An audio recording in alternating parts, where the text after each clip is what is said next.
and welcome to my next video.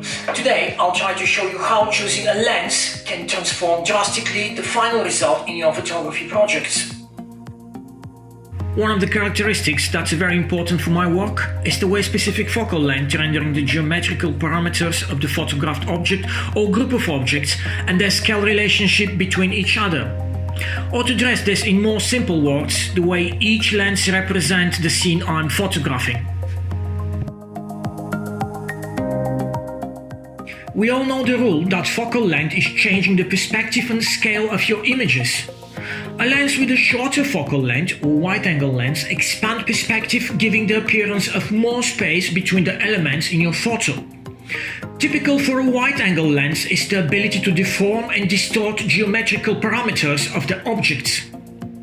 Meanwhile, telephoto lenses tend to stack elements in the frame together, which makes the perspective more compressed. But let's see how all this applies in practice. The process of choosing a lens that will represent the idea in the best possible way is a skill that goes beyond theoretical knowledge and requires a certain amount of practice and a basic understanding of how this lens will reproduce the photographed subject.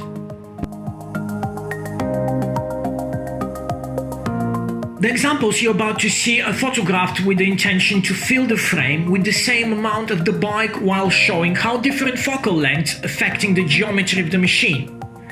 In order this to be possible, the distance between the camera and the bike has been adjusted accordingly to the selected focal length.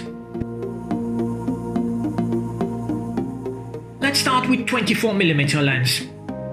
As you can see, using a fairly wide focal length makes the bike look a bit distorted.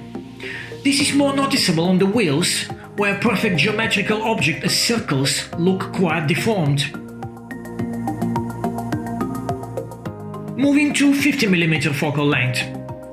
There is some noticeable improvement in the way this lens represents the bike elements and the machine as a whole. The bike geometry looks even better if we go for focal length between 85 and 105mm. In most cases, using focal lengths higher than 150mm doesn't make that much of a difference over the motorcycle geometry.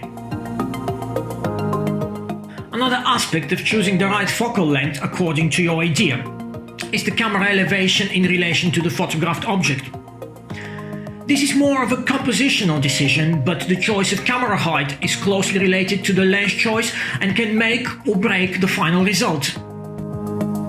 My personal preferences are usually to keep the camera axis as low as possible, which make the bike looking more visually prominent and geometrically pleasing.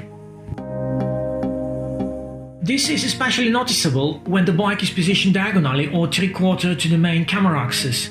It adds dynamic while revealing the aggressive character and give more dimension in comparison with the more informative but generally flat side view.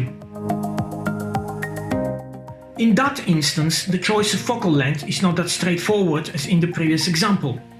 The ability of the wide-angle lens to distort the geometrical structure of an object is a feature that can be harnessed in a creative way. On the opposite end, using long focal length lenses when the bike is oriented diagonally compress the perspective and can make some design feature looking less prominent and attractive.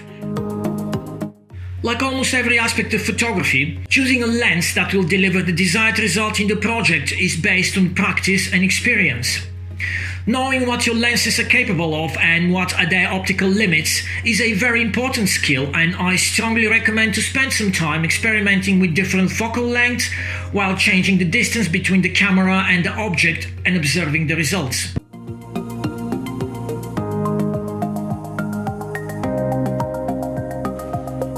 Thank you very much for spending time with me and have a good one.